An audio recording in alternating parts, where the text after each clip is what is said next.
ça a été un séisme. Toutes ces familles se sont retrouvées sans emploi. Depuis ce jour-là, nous ne trouvons pas à manger.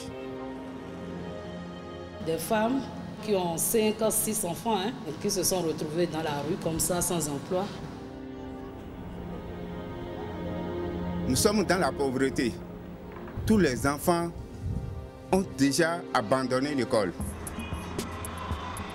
Le problème du Bénin était les mauvaises conditions sanitaires de l'industrie de la crevette. En 2002, des inspecteurs de l'Office alimentaire et vétérinaire de l'Union européenne se sont rendus à Cotonou et ont découvert un certain nombre de problèmes. Une interdiction des importations était imminente. Le gouvernement béninois fut confronté à un dilemme douloureux. Ne rien faire signifiait une interdiction durable des importations de l'UE.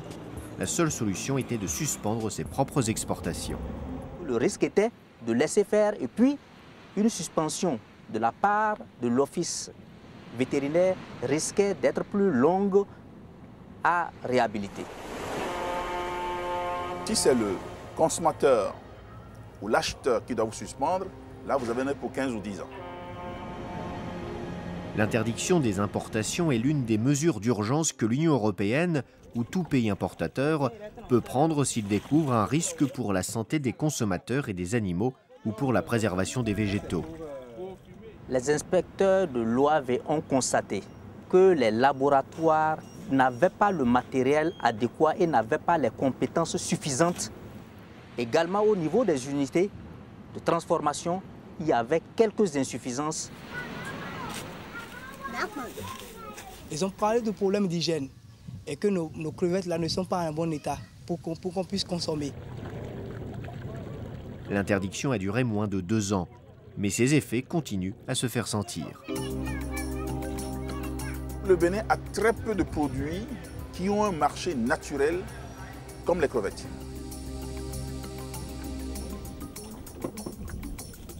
On capture, puis on jette, ça gâte. Nous n'en trouvons pas des acheteurs.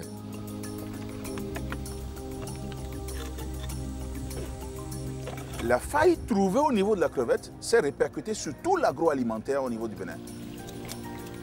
Selon le gouvernement, plus de 300 000 personnes travaillant dans ce secteur à forte densité de main-d'œuvre ont été affectées.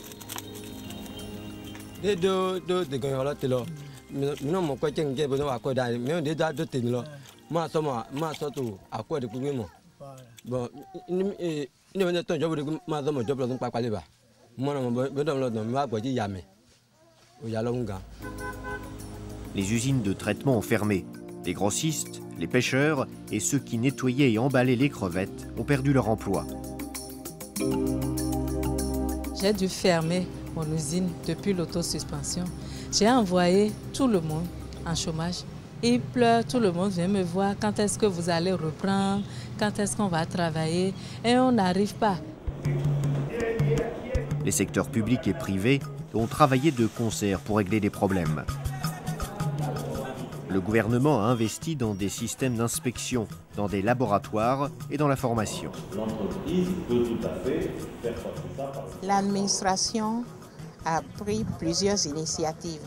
La première est la construction d'un laboratoire de référence pour permettre la réalisation des analyses de tous les produits agroalimentaires.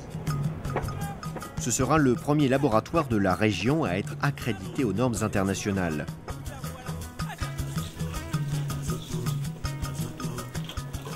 Les usines de traitement ont amélioré leurs installations. Les travailleurs ont appris les bonnes pratiques en matière d'hygiène. Les pêcheurs également. Aujourd'hui, nous avons beaucoup changé des habitudes. Aujourd'hui, nous capturons dans des plastiques. Nous lavons correctement. Pas de boue, pas d'ordures, pas de l'eau salée. Dimagbado eto amewa. Ma dégager do emeo. Mi ma no lo enu podi la no kodo emeo. Be mi ano kplo eto ato enu ke mi to fifi La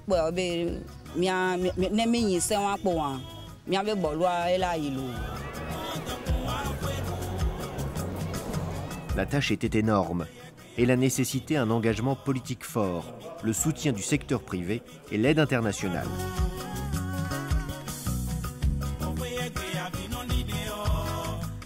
L'assistance internationale a appuyé le Bénin dans 3 domaines. Les autorités compétentes, les inspecteurs sanitaires, les laboratoires qui certifient la qualité et enfin tous les acteurs économiques de la filière, des petits producteurs jusqu'aux entreprises, aux industries. On va retrouver celui des langoustes avec la même chose. Le Bénin a beaucoup fait lors des années qui ont suivi et l'interdiction a été levée le 1er février 2005. Mais le prix à payer a été élevé et les marchés perdus sont difficiles à reconquérir. Je vous assure que le Bénin continue de vivre cet impact-là. Je veux parler des pêcheurs eux-mêmes, je veux parler des marailleuses, je veux parler des collecteurs, je veux parler de des femmes qui étaient au niveau des usines et qui aidaient à transformer les produits. Ça, tout ce monde-là a perdu donc du travail.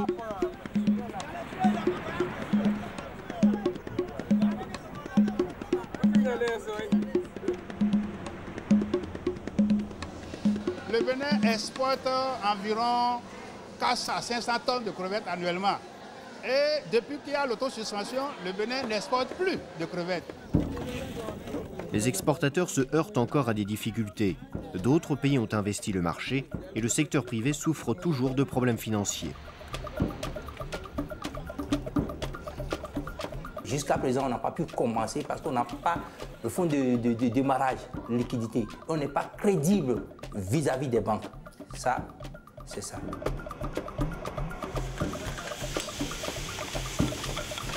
Reconquérir le marché européen ou trouver d'autres débouchés offre à des milliers de familles béninoises une véritable chance d'améliorer leur vie. Nous produisons beaucoup, mais nous ne pouvons pas tout consommer. Si on a le marché international, on peut bien vendre nos produits, avoir de l'argent pour régler nos problèmes.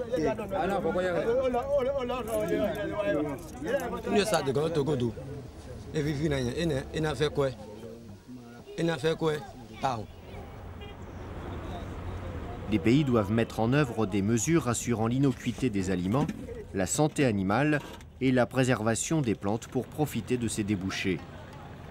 Cela peut aussi être une question de vie ou de mort, comme l'ont appris des agriculteurs d'un autre continent.